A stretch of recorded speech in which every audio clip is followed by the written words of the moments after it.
Hi, I'm Tammy. Welcome to My Yellow Sofa. This is a series of podcasts dedicated to inspired chats and conversations with people who do some amazing things.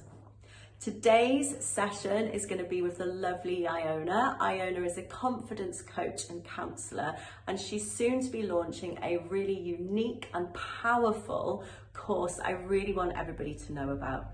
So thank you for joining us. I hope you get some great insights and inspiration. And Iona, how are you?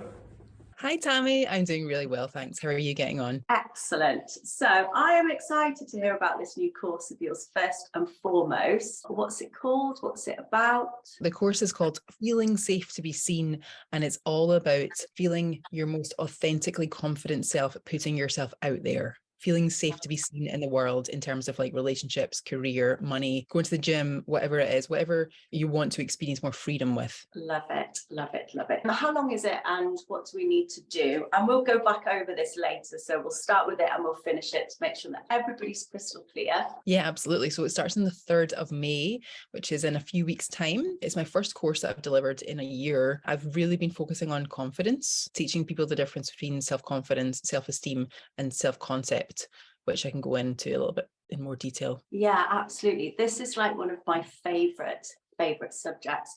We're kind of cut from the same cloth anyway, so we come from like really similar thought processes.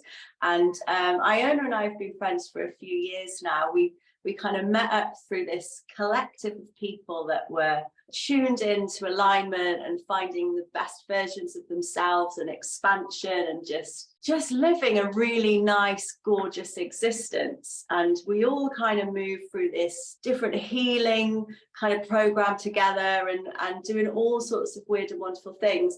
And then within that, we come and go out of each other's lives a little bit, don't we? Yeah, absolutely. It's been such an interesting few years, hasn't it, Tammy? Like Yeah, we met in 2020, just when the world like shut down. Yeah. And it was such an awesome opportunity for people like you and me who are quite spiritually focused, I would say. Like we were more, I would say that you and I and the type of people who we met throughout that time are more emotionally led. We get tangled up is the phrase I like to use. We get tangled up in our heads, but actually, because that's the way we've been programmed to live. We've been programmed and taught to live with our heads, our critical thinking minds, but actually we're more suited to live through our emotions and through our feelings and doing what we feel is good instead of what we think we should be doing. And that's one of the things that I love to teach, using our intuition, using our emotions to guide ourselves, and also as well working through difficult emotions, which is what you and I learned really how to do in 2020, was use our emotions to empower ourselves, not only ourselves but other people as well. Absolutely. I mean, we really did. And one of the things that I really remember about that period of lockdown was suddenly not having to go and do those day-to-day things that we was like working and taking the kids to school and whatever. It really gave us an opportunity to start to live by impulse only. And that was like a huge lesson that I took from that year, was to really take a step back out of the mundane of life and just feel into what it was that I wanted to do next for me. Just even if it's the most simple things day to day. And it's not just about the big stuff, is it? It's all these like kind of pivotal little choice moments within your day that really are the catalyst to whether we feel good within ourselves or not, or productive or not, or happy or not. And I think living by impulse gives you that perspective of putting yourself first and listening to what your needs are. And that like does a huge boost in your kind of spiritual, emotional well-being. I love it. And that first year of the lockdowns, it was really difficult for so many people, but for lots of other people, it was really helpful because it allowed us to come out of our routines. And for those of us who are more spiritually aware or more in touch with our emotions, more in tune with our emotions, it allowed us to stop using our heads and start using more of our feelings and more being more impulse driven or intuition led, because that's what animals do in the wild. Yeah. Animals don't use their critical thinking brains to make decisions. They use their feeling, emotional, physical bodies to make decisions. And yeah, okay, they go from eating to sleeping to, you know, depending on what species they are, to hanging out in a tree. We don't do that. We have things to do, like jobs and kids and things, you know, dishes to wash and laundry to do, Yeah, all the ironing fun to do, stuff. all the fun stuff. But actually, that time that we had, that time off from the break that we had from coming out of our minds and into our bodies, for a lot of people was such a challenging transition, because a lot of people had used work and used doing to escape their feelings, because you and I both know that we live in a world of difficult circumstances and traumatic experiences. We're not equipped in how to deal with our emotions and work through challenging experiences, circumstances, and traumatic things. We don't have the emotional equipment. We've not been taught. Human beings don't come with a handbook.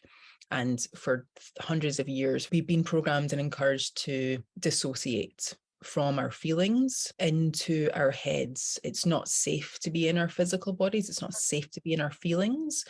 One of the things that I love to teach in my practice, in my coaching practice, is how to get back into the physical and emotional body, and how to remember our true self. Because we come into the world as confident, bubbly, excited, bold, outgoing, enthusiastic, creative children.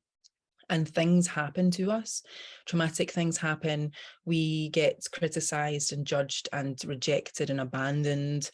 And we then think that that is because of us, because we are bad or wrong. And we reject ourselves. We reject that true part of ourselves, that optimistic, that bold, that bubbly, that confident part of ourselves. And we retreat up into our minds, into our critical thinking minds. And it's no longer safe to be in our emotional body. It's no longer safe to feel how we feel and use our feelings to make decisions, because we did in the past and we got shamed, or we got criticized, or we got judged. And I freaking love to teach people how to go back into that it can be safe again, and how to make it safe again, and how to live your life from that place of feeling, because it feels way more satisfying than using your brain all the time. Absolutely. And I think it's almost, when you kind of see it and know it now, it doesn't make any sense why we're not taught it when we're little, like how you process emotions. You know, the work I do with kids now, the majority of them I'm seeing with like extensive anxiety issues, you know, whether that's health anxiety, social anxiety, it's all bubbling. And they're little, like they're like 6, 7, 8 upwards, which is it's tiny. And I'm really aware that we're a lot better these days with kids' mindfulness and mental health and things, but it still isn't taught.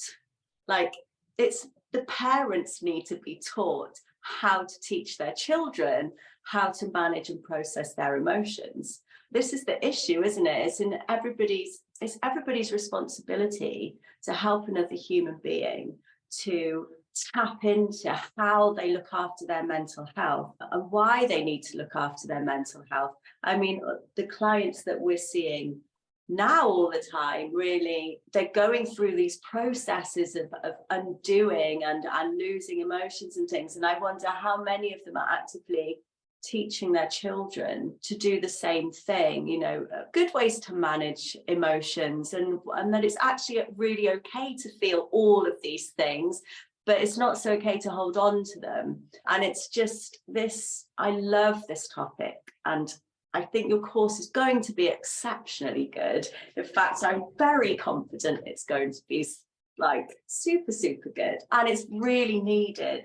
Oh, thanks, Tammy. Thanks for saying that. That's lovely. Yeah, I want to make a distinction between mental health and emotional health, because I think this past few years has taught us certainly that it's more acceptable for people to talk about their mental health in the world now. It's become a more acceptable topic, whereas even 5-10 years ago, mental health wasn't really spoken about.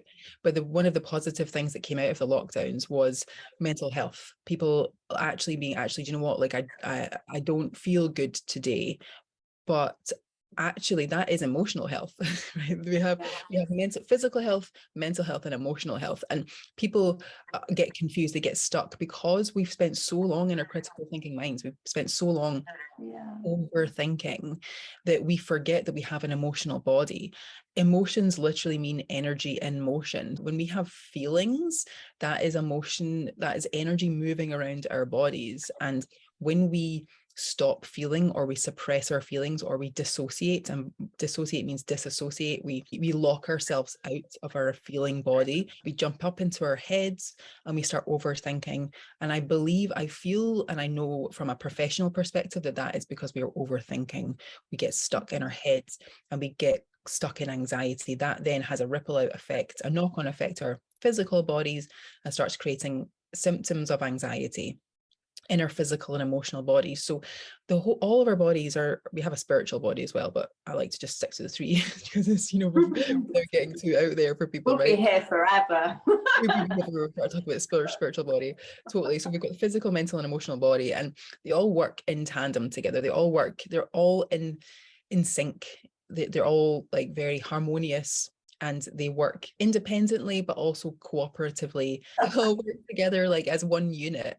And it's so beautiful when we start to address our physical health, right? So eating well and exercising, looking after our physical bodies.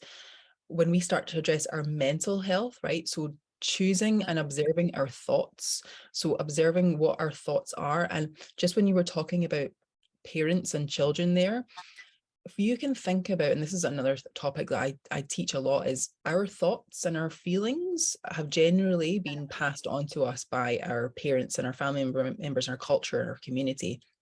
So your thoughts, especially your thoughts about yourself, which is your self-concept, right? What you think of yourself actually comes from the people who you spend the most time with. And for the first 7 to 20, however many years of your life, that was probably your parents or your guardians.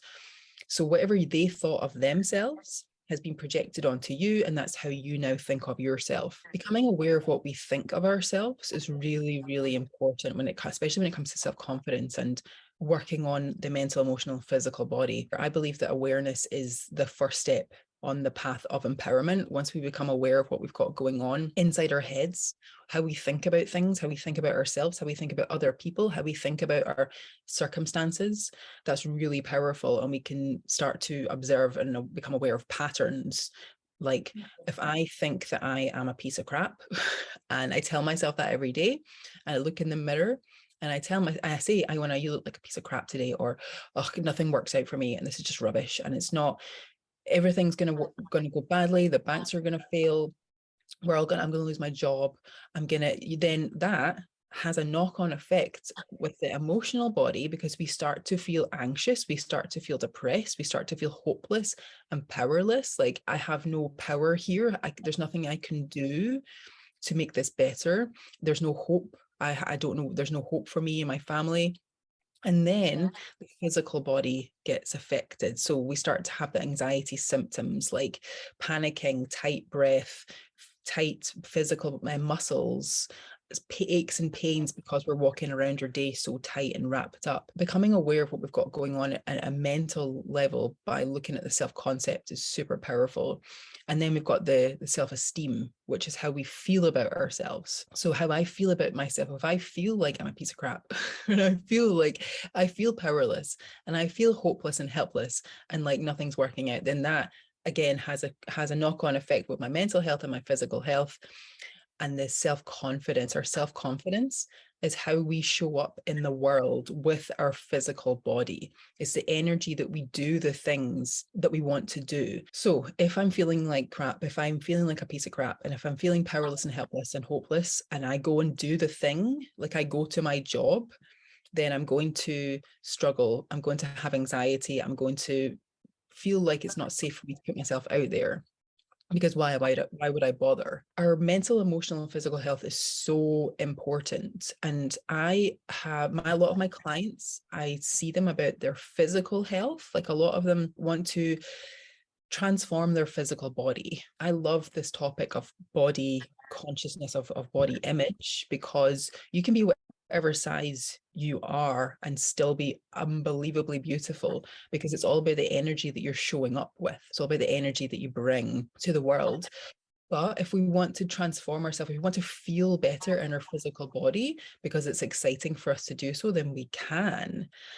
But a lot of people don't feel safe to do so because they feel like perhaps they may be criticized or called out and look like an idiot in the gym, or feel like their weight is like a safety blanket. It keeps them invisible because it's not safe to be seen, because they might start getting the wrong kind of attention from people. They might be shamed. So things like that, I find that really, really fascinating, and I freaking love to teach on that topic. And many of my clients who've had that experience, I always ask them, what was your family's perspective of the physical body? And many, especially the women, tell me that they had a parent who was critical of their physical body or critical of other people's physical bodies, that they felt like they had to dress a certain way, or that they couldn't do certain things, or they weren't good enough, made to feel like they weren't good enough. And that's why it's not safe for them to put themselves out there. And we, you know, that from the work that we do, because we do similar work, we question that belief system. We question that Yes. belief system. Like, who says that that has to be your truth? Who says that this size is wrong or bad?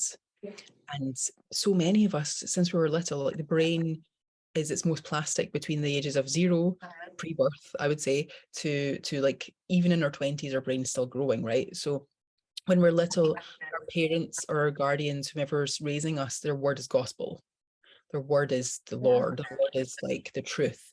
And we've basically been molded and shaped by whatever they have said and whatever they have done. So it takes some time for us to uncondition ourselves from that programming. Once we start to unravel it and become aware, because awareness is the first step in the path of empowerment. Once we start to empower ourselves by looking at what we've got going on at a mental, emotional, and sometimes physical level, we can start to question, where did it come from? Why is it here? And every time we start to have those thoughts, we can then go, okay, this is not my thought. This thought belonged to this parent or this teacher or this person in our community. Is this my ultimate truth? Is this coming from my true self? Probably not. Has this been projected onto me by someone else? Probably yes. So what do I decide is true for myself? We're living in a really tricky world with like social media and all the online stuff for kids growing up, and what they're seeing isn't real. So you've got like, I feel like there are two kind of waves going on here. One of them is that this kind of acceptance of diversity has bubbled up amongst so many young people now. And actually, it's more normalized regarding what you identify as, and it's okay to look like this and feel like this and all of that stuff. And that's a really nice concept to help these kids live in this very bizarre social media fueled world that they live in. And the other one is, I really like that we can teach kids this self-empowerment stuff from a very young age. So actually, when they are faced with all of this stuff growing up, that actually they've got the ability to do exactly what you've been talking about, to take a step back and to just think, right, do I align with that? Is that really me? Does that even matter? You know, all of these things are really, really important in their self-development in terms of their self-esteem, self-confidence growing up. And it's kind of fascinating to watch these little pockets of things unfold. And I don't know if that's an age thing, which sucks if it is, because there's no way I identify with being the age that I am. Or is it just because we are just so involved in that world of kind of self-development, and our understanding of how we work is just so integrated in us now that it almost gives us the ability to just not participate in things at all, but to just observe them and watch how the unfolding is going for like all of these different sorts of people and issues. And I like how things are going for a lot of people, alongside understanding that I'm really pleased that I'm not growing up right now as a young person or a teenager faced with what they have to see day in, day out. But actually the work that we do and others like us do, I think is going to have such a huge positive impact on so many people. And that ripple effect then into their sort of adulthood, and as they pass it on to others,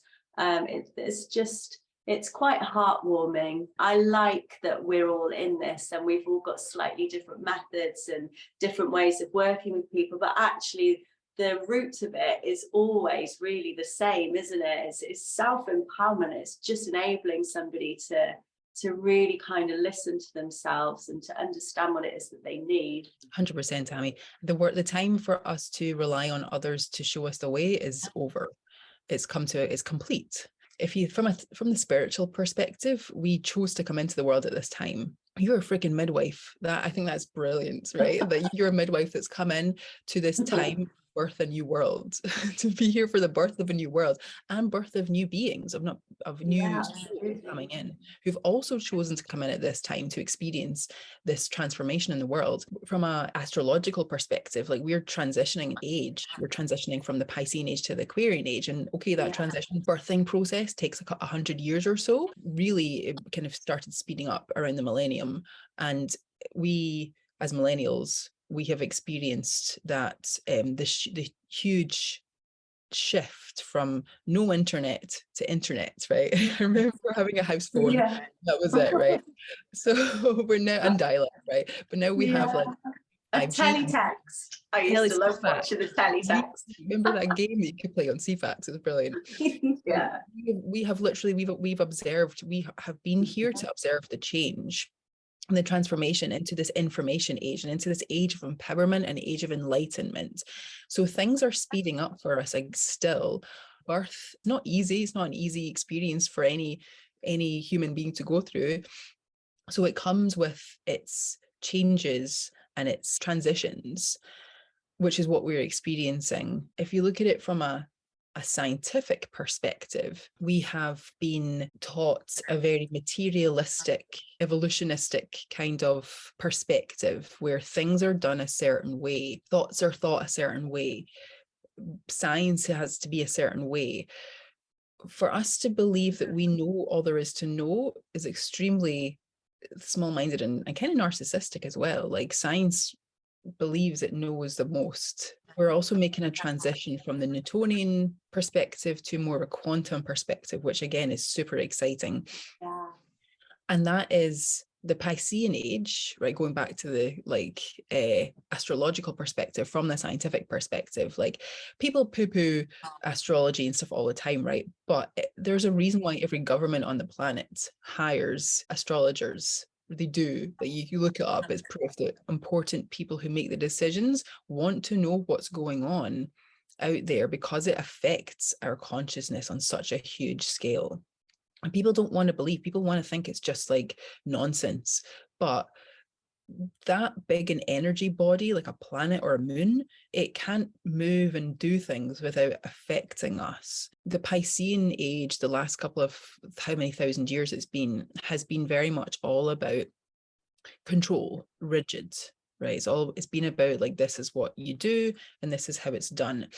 Whereas now we're moving into an age where it's more fluid. It's all about choice and it's all about empowerment and becoming sovereign, making your own decisions.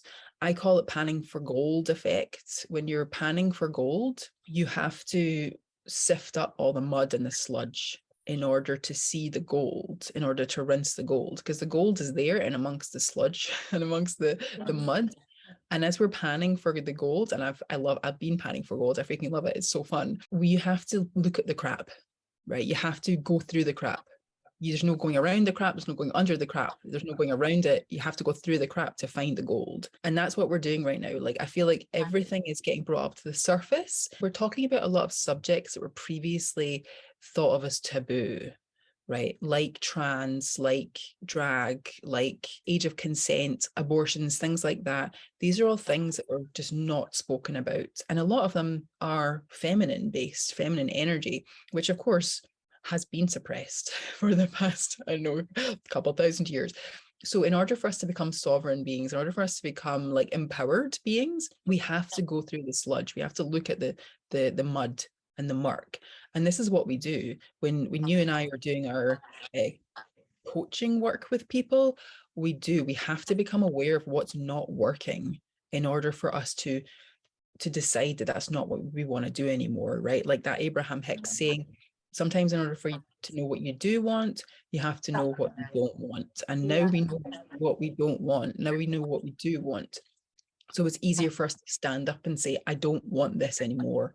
I want a different thing. I want to experience a different thing. We've created these neural pathways, right? All of our current thoughts and feelings are neural pathways. And I associate neural pathways with paths in the snow, trodden paths in the ground that people have walked on over and over again and created a pathway to a thought, to a feeling.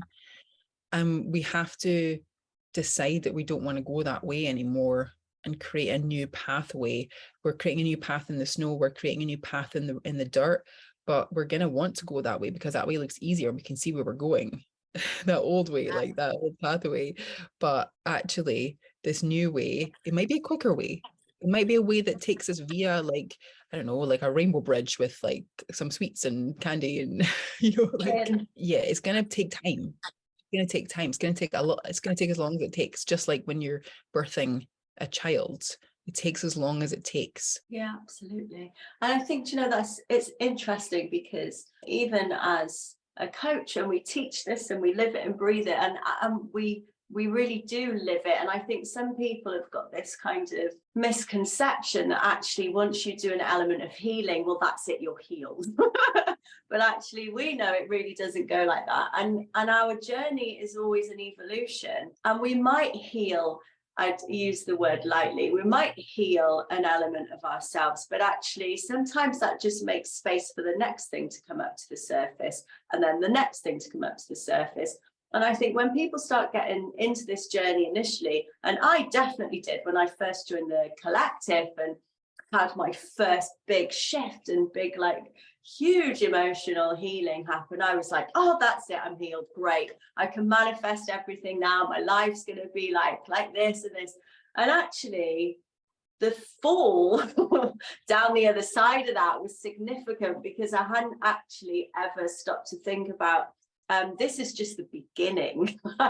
This isn't the end. You were just not aware of anything before and just living in a state of doing and existing. Now you're in a state of being and living and creating. And in fact, to get all of these gorgeous experiences in your life, whether they are deemed more negative or positive, actually that period of that healing evolution is just like this. And it needs to be, because it's always expansive. It always brings you just the juiciest stuff in life. But it always comes down to your perception of it, doesn't it? And where you allow your mind to settle. It cannot, and still, even for me today, when something hits me, it can still take me a few days of having an absolute mental breakdown before I think, oh shit, yeah, I'm just in another like healing phase. I need to sit back a second, observe what my thoughts have been for the past few weeks, feel what I'm feeling in my body, and then just let's see what happens. And often, as soon as you get into that creative vibration and that proactive vibration, things generally fix themselves fairly quickly after that. But going back to what you were saying about how, people showing up in the world with suddenly all this turmoil that's just come up to the surface from seemingly nowhere, it has a lot to answer for in terms of suicide rates. And people's real difficulty with their mental and emotional health is that they just don't understand what's happening to them. And actually, a lot of the things that we do is about educating people to understand what's going on. You're not going crazy. This thing from the past hasn't just blown up for no particular reason. We're in a process of transition. We're in a period of transformation. In order for us to kind of move in this fluid motion, we have to lose some shit that we're carrying. So it's going to come up. But to let go of it is just, I think, one of the hardest things to do for a lot of people. A lot of people are okay to face their trauma, but it's the letting go. It's the deep reprogramming of these neuro pathways that have just fired constantly forever. And it's just helping people to navigate their way around that system. That's a really nice part of, I think, what we do with our clients. It really is. This is one of the reasons why I do what I do, because I've been there. I've had my extremely low points in life, and I didn't ever think I was going to come out of it. I didn't want to. Like, I didn't want to come out of it. I'll be honest with you. I had come out of it, right? We have our moments. I have my moments still, right? we were chatting last week, like, wow. Like, I want to just say, like, how important vocal ventilation can be. If you have someone that you can ventilate with, like, it can be, because again, it's energy and motion, right? And we have to get it out. We have to get it out. And that's why I love the work that I do. That's why I became a counselor. Like, I started my first counseling business in 2009. 2010, not at my lowest. I was coming out of my lowest point, but I had a suicide experience. I lived in London. I was working in the fashion industry. I had an extremely hard time there, and I didn't want to go on. I was extremely depressed, and I couldn't. There was all of this stuff happening in the world. It was the financial crash, and I really, really struggled with a lot of previous trauma, and I didn't want to go on. But thankfully I am still here. And from that point onwards, I decided that I had to make it about service. I had to be of service, because if I was going through that feeling, then other people must have been too. So I set up my first business, which was a creative therapy business, and I ended up serving thousands of people across the whole of the UK and in some European countries as well with it. But then I decided to close it in 2019 because I felt like I was limited with the work that I could do. Like, I had done some counseling therapy training, but I had to cart this heavy kit because I was a creative therapist. So I had all this like craft and creative stuff around with me all the time, and it was just cumbersome and annoying. And I felt like I had all this stuff to let go of, right? Physical stuff and emotional stuff that I wanted to just drop so I could elevate and become the next version of myself to really be of service. So that's what I did. And that's when I met you in 2020, when we did that collective together and those courses together. It's really important that we come to terms with our mental and emotional health. Like, it's not just a mental thing, it's an emotional thing too. And coherence, come into coherence with our mental and emotional and physical body, it is empowering. But as one of my mentors, Melanie Ann Layer, says, it's growth and evolution over a lifetime. It's growth and evolution over a lifetime. It's not just an overnight job. We chose to be here. I chose to be here. You chose to be here. Whoever's watching this, we chose to be here at this time so that we could transform old energy, because we're coming out of an old time. We're going into a new time. We chose to come here to do this work. You and I are, and whoever's watching here, whether you realize it or not, we're transforming generations of trauma, generations of old programming. We're transforming hundreds of, if not thousands of years of ways of being into a new way of being, which is a human being, not a human doing. If you think about your family members, your parents, your grandparents, your great-grandparents, your great-great-grandparents, and how they couldn't just be. They weren't allowed to just be born and exist. They had to work, right? Especially our great-great-great-great-grandparents, who probably worked as children. Child exploitation, right? That's horrific, and it's still going on in countries today. That we can't just come into this world and be. We have to do. We have to prove ourselves. We have to make ourselves useful, and we have to earn our place here, which I think is really being transformed by so many people, and perhaps why a lot of people are having a lot of mental, emotional, and physical health challenges, because we're finally realizing why. We're like, why do I have to do this job for 50 hours a week, literally just to pay my bills? I don't even have much money left over to do the things I want to do. I only get 28 days a year off, or whatever it is now. Retirement age is going up. Why? Why do I have to do that? And I think a lot of people are feeling the burn from it. You know, people are burning out, and they always have been, but people are starting to like really question why we are human doings and we're not allowed to be just human beings. And when you do this work, when you do the work that we do, it really we question why we do what we do, right? We really like, why am I doing this thing? That was my motivation for way back when I was really depressed and suicidal in 2009 and the years previous to that. Why am I doing this? Why am I working 3 jobs just to get by? Why do I have to prove myself? Why do I feel like I have to prove my worth, prove that I'm good enough, prove that I'm a good person? Am I living in shame? Do I feel like I'm bad, flawed, and wrong? If that's the case, why? Who told me that? Who made me believe that I'm bad, flawed, and wrong? What society? Was it society that told me that I'm bad, flawed, and wrong because I'm a woman, because I'm a certain gender or orientation, or because of my sexuality, because of the color of my skin? Why do I have to prove myself? And I think that's one of the main reasons why we're seeing so much turmoil in the world, is because people have had enough. Yeah, absolutely.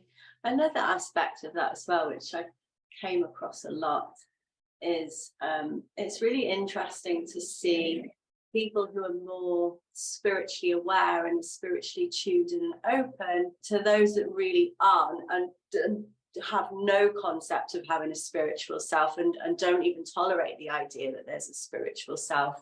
I think there's a lot of souls in this world that struggle or have been struggling with living in this very much a human doing existence, because they feel the discord, that it doesn't align with what they feel is their natural self, which is their spiritual self. And I think there's a lot of souls that I've come across who have gone through periods of feeling suicidal because they don't feel like they belong here. And that's their words a lot of the time. I just don't feel like I belong on this planet. There's something doesn't feel right. It's just like, it's just not lined up, isn't it? There isn't this perfect balance between your human self and your spiritual self. You seem to tip into one or the other. I think those of us, well, for me personally, when I was very much in human mode for a good chunk of my life, well into my 20s. By the time I was in my 20s, that was my first real kind of wake-up call to actually there's something more that's going on.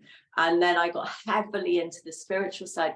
But such a big portion of my life has been in my head, because it's almost escaping, it's almost wanting to tap into this spiritual world, which feels external to us, but of course we know it's all within us. I think that has a huge impact on people and how they're dealing with things. And that is definitely something that I noticed when the shop was open. People would just find themselves in it without really knowing why they've walked in here. It's because they feel the pull of something that is bigger than themselves, something that's within them that they don't know what it is. They can't describe it. They can't tell you what it is that they're feeling. They just know that they're trying to access help from somebody that's in an area of this world that they're absolutely clueless about. And I like that, because I like when somebody is really not aware of their spiritual side and they find themselves on my doorstep, so to speak, that this inner being from inside of them has managed to just get their attention enough so they feel like there's something bigger than them and they want to go and explore it. And there's nothing more beautiful than somebody awakening to the fact that they're actually a spiritual human being first and foremost. And I love it when people tap into that. Yeah, we are spirits inhabiting physical bodies. We're not physical bodies with spirits. And this is what I find, I love it as well.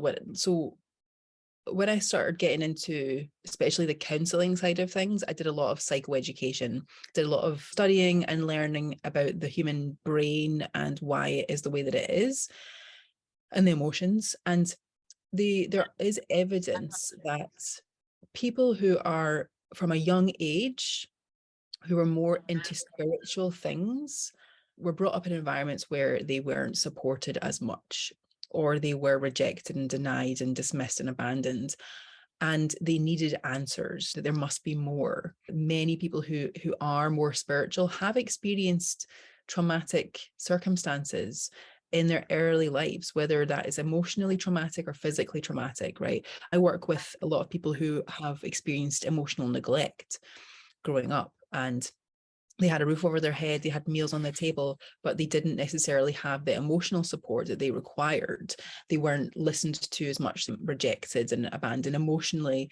They didn't have as much physical affection growing up, which is what kids and babies really need. They need physical affection, to be held and cuddled and told that they are important. The universe revolves around the child when it's little, and that's just how it is, and that's how it has to be. The child needs that validation. The child needs that love and care, and to be told that they are important. Just looking at your sign there that says I must be important. Yes, that child needs to know that I they am are important. important. Yeah, they are important. And so many of the people that I work with have a belief that they are not important, because they were not made to feel like they were important growing up. And I feel like that is unfortunate for spirituality, because so many of us who find spirituality, or who find metaphysics, who are into metaphysical stuff, we've gone through some stuff, right? We've gone through some difficult stuff. And we're using metaphysics and spirituality as another way to find answers, to feel like we are important, to feel that we have a place in the world. People who are non-spiritual, who didn't have the same beliefs as me, and you might feel the same, Tammy, but I used to get really triggered by people who thought that what I was doing was silly, or nonsense, or magical, or whatever. I used to get really defensive about it, because I felt like it was part of my identity. Yeah. Actually, now I've done the work. Now I've done the emotional work on feeling safe to be seen as a spiritual person. Whenever I have a conversation with somebody who's not spiritual, I love to get their perspective, because I want to know what their perspectives are. I want to know, I'm interested in how they feel about it and what they think about it. And I think that's really important. When we start to do the work on feeling safe to be ourselves and feeling safe to be seen, no matter what our opinions are, no matter what our perspectives are, as long as we're not hurting other people with our opinions or pushing our opinions on others, it can be really interesting. And I feel like that's what we need to do. We need to become secure with our own perspectives and our own beliefs, so that when we have a conversation with somebody who doesn't think the same way as us, because as you know, the world right now, so many perspectives and different belief systems are just like butting together and creating like heavy energy. Everyone feels like their identity is at risk, because we've never been taught that actually we're important, and that our what we have to say is important, but it's okay for someone else to have a different opinion. Like the inner child work that I do, I have an affirmation that I use with my clients when we're doing the inner child work, when we go back and we do the work with our inner child feeling safe to be seen, or certainly the inner child feels safe to be seen. We say it's okay for someone to have a different opinion to us, that it's okay for someone, it's safe for someone to have a different opinion than us. That doesn't mean that what we think is bad, and that doesn't mean that what we believe is wrong. It just means that it's different. Yeah, absolutely. I've really learned that more so lately, I think, than ever. And I was definitely always looking to protect what it is that I believed in. And first of all, wanted to promote it and try. I was such an exciting world to be a part of. I wanted everybody to see what I could see. You know, when I was doing mediumship and I could do all these readings, and I just wanted everybody to see it and to know it, because I thought it's so magical. Like, why aren't you as excited about this as I am? And it took a long time for me to realize that this is my journey, my perspectives, my belief systems. And actually, it's totally okay that that person doesn't feel the same, or doesn't get it, or doesn't see it. And B, actually, it's really okay that we've all got different opinions about things. And it's only since being in my current relationship, this is the first relationship I think I've had my whole life where both of us are really okay with each other having different opinions on things.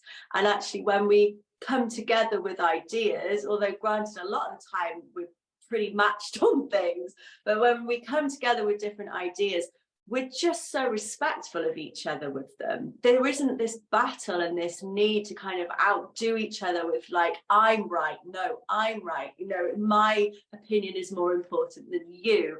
And it's a nice way to be, because you almost open up the conversation to explore and express different things, and that, you know, you're bringing different things into your world, into your mind. It's all expansive, and it's very respectful. And I totally get what you're saying, because I was definitely one of those people that was fanatical that others should see what I see because it's just so good. I'm not like that anymore. And getting defensive, right? Feeling defensive. Absolutely, yeah, When someone totally, questions it, it's like they're questioning my identity. Yeah, it's like having a personal attack. It That's is. how I used to feel. Yeah. Yeah, it was like, yeah, that's exactly how it was. It was like having a personal attack. And actually, it never really was anything like that. It's just what my mind had created. Yeah. And if we ask the question that we often ask in our coaching practices, what must I believe is true about myself Yeah. to feel like this is a personal attack? And that usually Yeah. the answer for me certainly I don't know if it's the same for you, but it was that I am wrong, or that I am bad, or that what I believe to be true is wrong or bad. And that again is like, who gets to decide that? Especially when it comes to raising kids and kind of neglecting aspects of their emotional needs and things. It's really important for, I think, parents and people generally to understand that you don't have to have all of this stuff from actual proper trauma. You know, you don't have to have been through some extensively horrible situation to have emotional issues. You know, when I reflect on my days of motherhood, when there were like 6 little kids running around and I was trying to go to uni to be a midwife, that was a 3-hour drive away, and constantly knackered. And, you know, how many times must I have kind of either snapped at them, or they've lovingly tried to show me a picture and I've just been like, oh, I'm too tired for that right now. You know, those are the pivotal moments, that those little moments that you don't even consider. You're on the phone and your kid is trying to get your attention and you're just like, not now, and you're engaged, and you don't even think about that energetic emotional impact that child has just gone through and internalized as like this, oh my god, she doesn't love me. Of course, as an adult, we can rationalize all of those things, but as kids, we don't.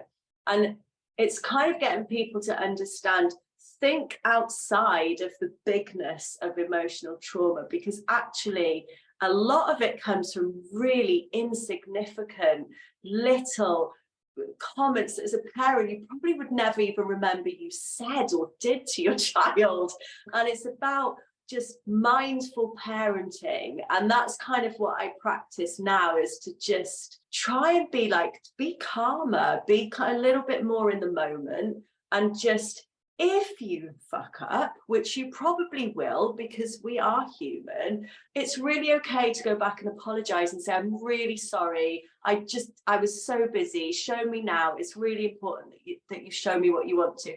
And that's how you correct that energy that they've taken on as a child. And if we all just knew that and applied that, half of these things that we're seeing in people, they just wouldn't exist right now. Teachers as well, you know, anybody absolutely. who's kind of has got a responsibility, or you know, has got kiddies around them, you're shaping them with every word, with every action, everything you do is shaping their little minds every second. And just be mindful of that. You're not going to be perfect, but you can definitely make an impact, and you can definitely correct something. And that's the important thing. Don't just try and be like the perfect parent. Just correct it. You know, if you feel like you've done something. I love the importance of apologizing to children, because it means that it makes it okay for us to make mistakes as human beings. Absolutely. Yeah. And we are mistake-making machines. We can't. Mistakes are our greatest learning opportunities. And children make so many mistakes when they're learning to walk, when they're learning to read or write. And as human beings, if we were shamed for making mistakes and we've internalized that shame and we're projecting onto others that it's wrong for them to make mistakes, But actually, mistakes are so powerful. Failing is so powerful. And Absolutely. if we can learn to apologize when we've made a mistake, then that teaches other people that it's okay to make mistakes, and that it's okay to apologize. It's okay Yeah. to be wrong, because we can't be right all the time. Like we No, don't know everything and we can't be right. as much as we like the thought of being Yeah, right all the yeah. time. You know, it takes a lot to bring yourself up out of it and to think, right, I don't like it. I'm not accepting it. I don't particularly want to live with that in my life. And I actually really like it if it could be something else. But it's here, it's happening. And actually, it's an opportunity. And it's an opportunity for me to evolve in whatever way that is. And just those are the subtle kind of almost mind tricks that you can do, aren't they? That kind of bring you out of the sludge and the lower energy of when you're stuck in this issue with family or jobs or whatever it is that's going on. I listened to something really interesting the other day actually, and it was about forgiving people. And forgiveness is such a weighted word when somebody is in an environment or is being through a traumatic experience, and you kind of say, oh well, forgive them because it's going to be better for you and la la la. And in theory, yes, okay, that's right, but that word is so loaded. And I was listening to something the other day, and it was about not to forgive people but to release them. And I was like, oh, I like release.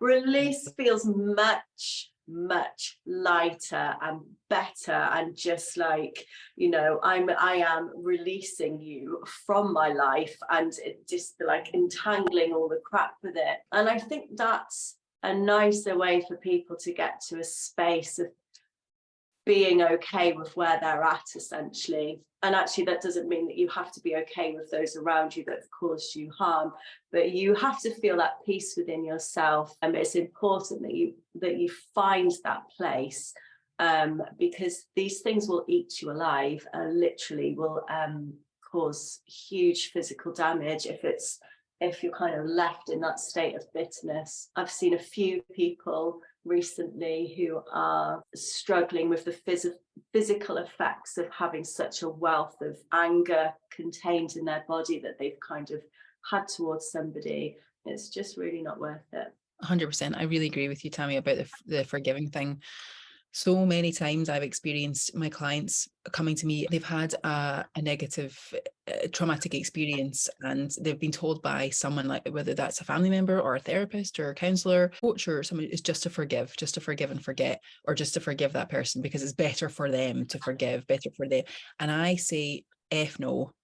If you don't have to forgive anyone. And I know this from a personal perspective because I've been told this, and I've had a very close family member who's been told this by a therapist, by a professional, mental health professional, that they have to just forgive their abuser. And I feel like that is extremely dangerous because it dismisses their experience, it invalidates their experience. And if I observe a client going through something difficult, I want to meet them where they are and tell them, if that person who treated you that way, like, I want to stand up for them and I want to protect them. And the last thing I'm going to tell them to do is to forgive, because that invalidates their experience. And it also just says what happened to them wasn't as important as they think it is. And that forgiveness is easy. It's really not easy. And that actually grieving it, I find, is really important. Like grieving the person that you were before you had that experience, but grieving the person that you might have been if you didn't have that experience. Grieving that inner child. Like I do a lot of inner child grief personally and with clients where I'm grieving that little girl or little boy, whoever it is, and who they could have been, and what that relationship with that parent could have been like. Or we can't invalidate people any longer by saying, oh, you'll be fine. Remember to look on the bright side. It could be a lot worse. What other things do we say? Just forgive them. Okay, you'll be okay. Look up. Just keep your chin up. All of these sayings that I just want to be like, God, F off. You don't know how hard this feels. You don't know how bad this feels. And we're programmed as women, especially to be fixers. We have to come in, and if someone's going through something difficult, we can't just be with them in their pain.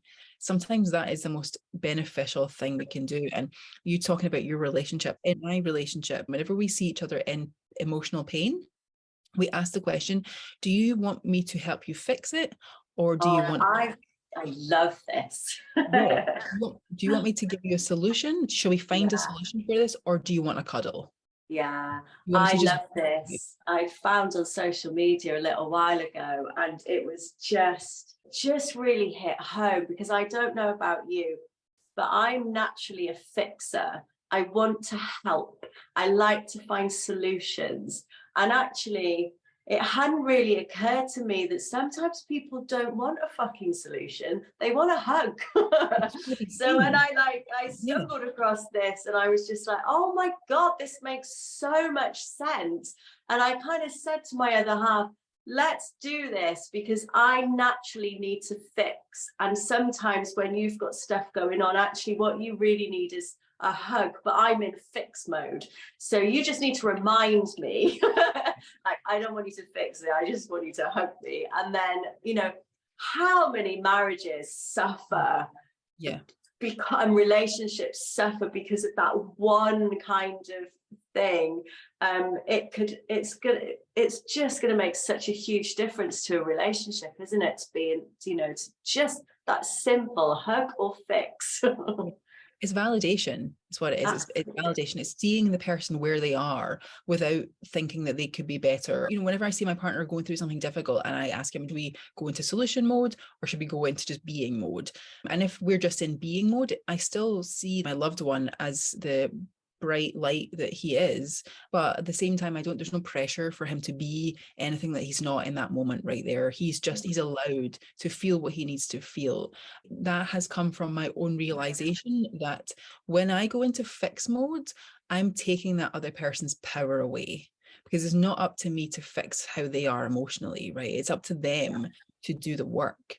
And if I go in there with fix mode, then I'm disallowing their progress and their process to learn how to soothe and how to transform their emotions, right? I can soothe them, yes, but it's all for us. It's always an inside job. It always has to come from us first. And especially when we're with younger people, they're experiencing something different and we go into fix modes, then we're disallowing their process to learn how to go through their emotions, how to learn how to go from feeling bad to feeling better. And if we can just be with them while they're feeling bad and see them in their feeling bad, then that could help speed up the process of them feel And better. that's such a lovely way to be with your kids. You know, when your young children and your teens are going through stuff, is to teach them to have that self-realization of what do I need in this moment. Like, mum, I need a hug, or mum, help me find solutions. It's such a beautiful concept, and so massively helpful on an emotional level. It's just blew my mind coming across that. I can just see how beneficial it is for relationships, whatever relationships they are. You know, it just absolutely doesn't make any difference. It's just, one of the nicest things I think I've heard this year. Definitely. When we're fixing, we're human doings. When we're being, we're human beings, and human beings is who we really are. Absolutely. So I want to know more about your course, how you're going to run it, the layout, what people need to do. Give us all of those details. Absolutely. So it's a 4-week course, and it starts on Wednesday, the 3rd of May at 7 p.m. UK GMT time. And it runs every Wednesday after that for the next 3 Wednesdays after that. So it's 4 weeks, every Wednesday evening at 7 p.m. UK time. It's going to be about 2 hours every class, and we're working from a workbook. So everyone who signs up gets a workbook and access to a support group. So you get lifetime access. So I would love to run this course. I feel like this course is going to be a really important catalyst for people to transform their trauma, especially, and whatever else they've got going on in their current circumstances, to feel safe to put themselves out there, whether that's in relationships, in work, work, in friendships, with money, asking for more money, whatever it is. When you sign up, you will get lifetime access to the rest of the times that I do this course. 4 weeks of the course will be, if you miss a recording, for example, if you miss a live session, you'll get the recording, which will be on YouTube. You'll get sent our YouTube link to rewatch the recording as many times as you like. But I will be adding more modules and doing this course over and over again. So when you purchase a ticket for this course for this one time, you will have access to it every other time that I do it, just because I feel like it is a continual process. And also I love the idea that you can invest in it once and then that's it. And the price for the course is £222, and it may be going up again in the future. So next time I do it later on in the year, the price might increase. But if you pay this time 222, then you won't have to ever pay anymore ever again. So this, just because this is the first time that I'm doing this course, so I really want to make it as accessible to as many people as I can. There's going to be 10 steps in this course. And the workbook really is those 10 steps, and the 10 steps we're going to be doing every week. So we're going to be doing the same 10 steps every week. And we're really going to be, it's all about repetition, because we're building new neural pathways. We've spent decades building neural pathways, repeating the same things over and over again. And the idea is to break off those paths and create a new path. So it's all about repetition. But every time we ask the same questions, we get different answers. We're going deeper and deeper and deeper into the work. So we're doing the difficult, heavy stuff of like letting go of our baggage about feeling safe to be seen, but we're also implementing, embedding and calibrating to new perspectives, new beliefs, new ways of thinking and feeling about how actually it is safe to be seen. Not only is it safe for me to be seen, but it feels exciting for me to put myself out there. I'm excited to put myself out there. I want to put myself out there. It feels like if I put myself out there, then I'm going to help others, or I'm going to inspire others. I'm going to be the one to do this and this and this and this. So really going from a place of fear to a place of excitement and inspiration. Love it, love it, love it. It's going to be so good. So good. I feel like we should have another chat again. I feel like we could talk in so many different areas and just pull out so much good stuff for people, and just like inspired chats. That's what it's all about, isn't it? And just raising awareness, helping people to see that there are other ways of living their life that actually are just blissful and exciting, and all of that jazz, really. So thank you for joining me on my beautiful yellow sofa. Thank you so much for having me, Tammy. Thanks for having me on your beautiful yellow sofa. Oh, it's been so great. And yeah, thank you so much for giving the opportunity to chat with you. And absolutely, yeah. And we'll put all the links, everything that people need to know about the course and how they join will be linked to this video. So please sign up, guys. It is going to be so good. Take care, my love, and we will chat very soon. yes, bye bye. Thank you. Bye bye.